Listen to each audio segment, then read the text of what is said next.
the beginning God created the heavens and the earth. Now the earth was formless and empty, darkness was over the surface of the deep, and the Spirit of God was hovering over the waters. And God said, "Let there be a light," and there was light. God saw that the light was good, and he separated the light from the darkness. God called the light day, and the darkness he called night. And there was evening, and there was morning the first day. And God said, "Let there be an expanse between the waters to separate water from water." So God made the expanse and separated the water under the expanse from the water above it. And it was so. God called the expanse sky. And there was evening, and there was morning the second day. And God said, "Let the water under the sky be gathered to one place, and let dry ground appear." And it was so. God called the dry ground land, and the gathered waters he called seas. And God saw that it was good. Then God said, "Let the land produce vegetation, seed-bearing plants and trees on the land that bear fruit with seed in it, according to their various kinds." And it was so. The land produced vegetation, plants bearing seed according to their kinds, and trees bearing fruit with seed in it according to their kinds. And God saw that it was good. And there was evening,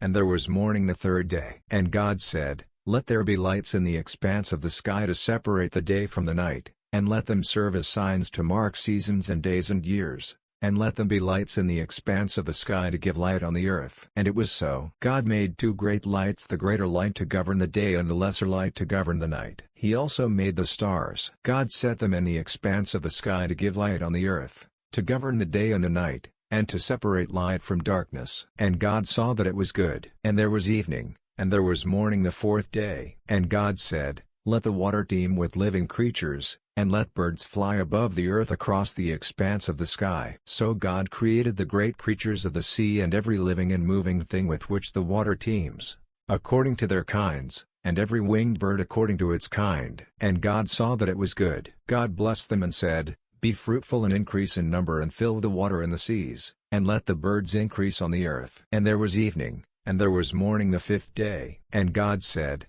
"Let the land produce living creatures according to their kinds, livestock, creatures that move along the ground, and wild animals, each according to its kind." And it was so. God made the wild animals according to their kinds, the livestock according to their kinds, and all the creatures that move along the ground according to their kinds. And God saw that it was good. Then God said, "Let us make man in our image, in our likeness, and let them rule over the fish of the sea and the birds of the air, over the livestock, over all the earth, and over all the creatures that move along the ground." So God created man in his own image, in the image of God he created him, male and female he created them. God blessed them and said to them, "Be fruitful and increase in number, fill the earth and subdue it. Rule over the fish of the sea and the birds of the air and over every living creature that moves on the ground." Then God said, "I give you every seed-bearing plant on the face of the whole earth and every tree that has fruit with seed in it. They will be yours for food. And to all the beasts of the earth and all the birds of the air and all the creatures that move on the ground, everything that has the breath of life in it, I give every green plant for food." And it was so. God saw all that he had made, and it was very good. And there was evening, and there was morning the sixth day. Thus the heavens and the earth were completed in all their vast array. By the seventh day God had finished the work he had been doing, so on the seventh day he rested from all his work. And God blessed the seventh day and made it holy, because on it he rested from all the work of creating that he had done. This is the account of the heavens and the earth when they were created. When the Lord God made the earth and the heavens, and no shrub of the field had yet appeared on the earth, and no plant of the field had yet sprung up, for the Lord God had not sent rain on the earth, and there was no man to work the ground.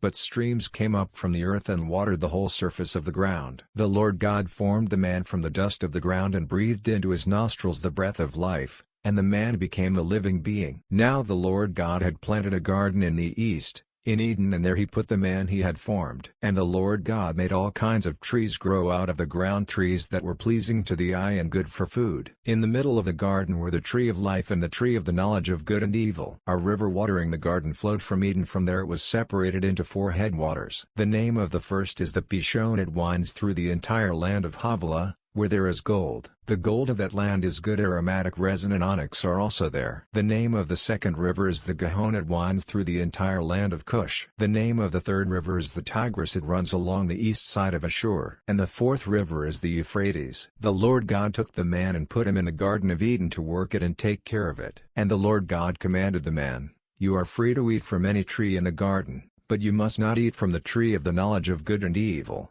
for when you eat of it you will surely die." The Lord God said, "It is not good for the man to be alone. I will make a helper suitable for him." Now the Lord God had formed out of the ground all the beasts of the field and all the birds of the air. He brought them to the man to see what he would name them, and whatever the man called each living creature, that was its name. So the man gave names to all the livestock, the birds of the air and all the beasts of the field. But for Adam no suitable helper was found. So the Lord God caused the man to fall into a deep sleep, and while he was sleeping, he took one of the man's ribs and closed up the place with flesh. Then the Lord God made a woman from the rib he had taken out of the man, and he brought her to the man. The man said, "This is now bone of my bones and flesh of my flesh. She shall be called woman, for she was taken out of man." For this reason a man will leave his father and mother and be united to his wife, and they will become one flesh. The man and his wife were both naked, and they felt no shame. Now the serpent was more crafty than any of the wild animals the Lord God had made. He said to the woman, "Did God really say, 'You must not eat from any tree in the garden'?" The woman said to the serpent, "We may eat fruit from the trees in the garden, but God did say, 'You must not eat fruit from the tree that is in the middle of the garden, and you must not touch it, or you will die.'" "You will not surely die," the serpent said to the woman, "for God knows that when you eat of it your eyes will be opened, and you will be like God, knowing good and evil." When the woman saw that the fruit of the tree was good for food and pleasing to the eye, and also desirable for gaining wisdom, she took some and ate it. She also gave some to her husband, who was with her, and he ate it. Then the eyes of both of them were opened, and they realized they were naked, so they sewed fig leaves together and made coverings for themselves. Then the man and his wife heard the sound of the Lord God as he was walking in the garden in the cool of the day, and they hid from the Lord God among the trees of the garden. But the Lord God called to the man, "Where are you?" He answered, "I heard you in the garden, and I was afraid because I was naked, so I hid." And he said, "Who told you that you were naked? Have you eaten from the tree that I commanded you not to eat from?" The man said, "The woman you put here with me, she gave me some fruit from the tree, and I ate it." Then the Lord God said to the woman, "What is this you have done?"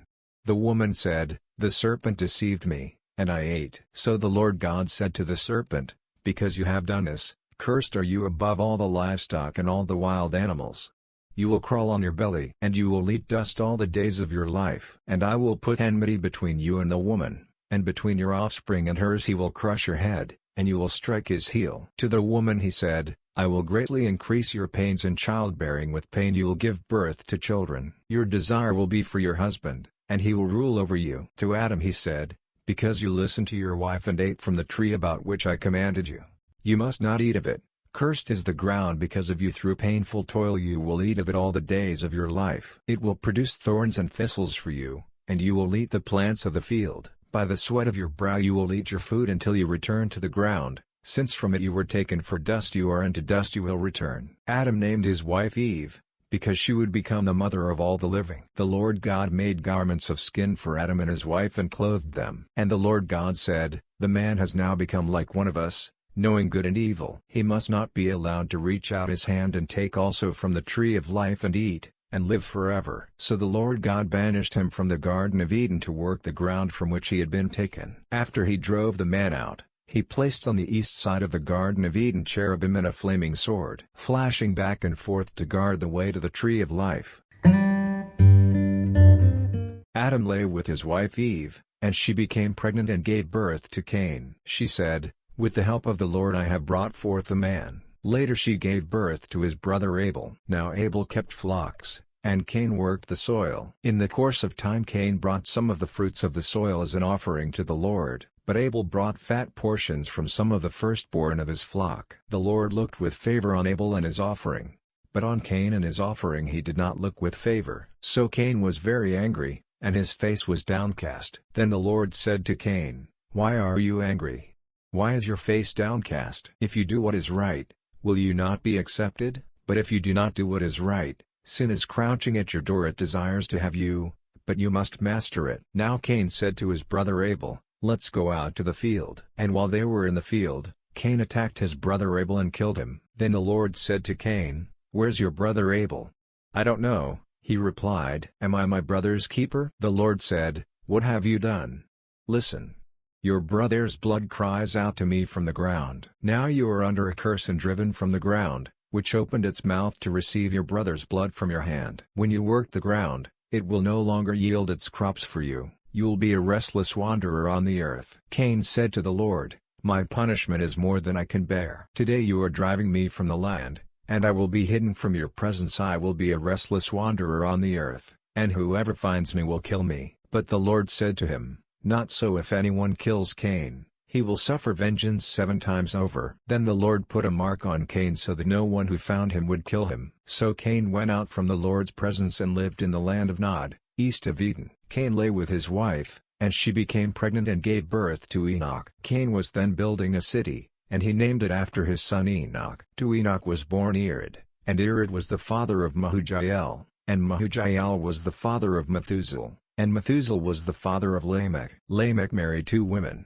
one named Ada and the other Zillah. Ada gave birth to Jabal. He was the father of those who live in tents and raise livestock. His brother's name was Jubal. He was the father of all who play the harp and flute. Zillah also had a son, Tubal-Cain, who forged all kinds of tools out of bronze and iron. Tubal-Cain's sister was Naamah. Lamech said to his wives, Ada and Zillah, "Listen to me, wives of Lamech, hear my words. I have killed a man for wounding me, a young man for injuring me. If Cain is avenged 7 times, then Lamech 77 times." Adam lay with his wife again, and she gave birth to a son and named him Seth, saying, "God has granted me another child in place of Abel, since Cain killed him." Seth also had a son, and he named him Enosh. At that time men began to call on the name of the Lord.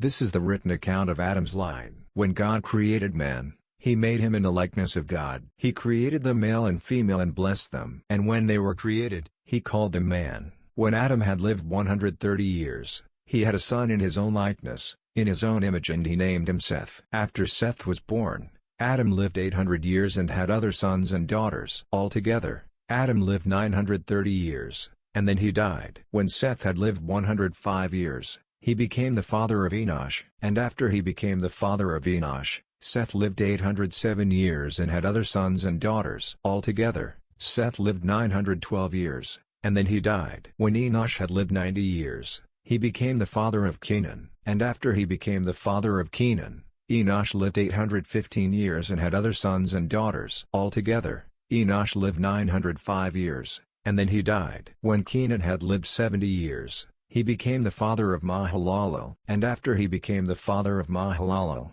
Kenan lived 840 years and had other sons and daughters. Altogether, Kenan lived 910 years, and then he died. When Mahalalel had lived 65 years, he became the father of Jared. And after he became the father of Jared, Mahalalel lived 830 years and had other sons and daughters. Altogether, Mahalalel lived 895 years, and then he died. When Jared had lived 162 years, he became the father of Enoch. And after he became the father of Enoch, Jared lived 800 years and had other sons and daughters. Altogether, Jared lived 962 years, and then he died. When Enoch had lived 65 years, he became the father of Methuselah. And after he became the father of Methuselah, Enoch walked with God 300 years and had other sons and daughters. Altogether, Enoch lived 365 years. Enoch walked with God, then he was no more, because God took him away. When Methuselah had lived 187 years, he became the father of Lamech. And after he became the father of Lamech,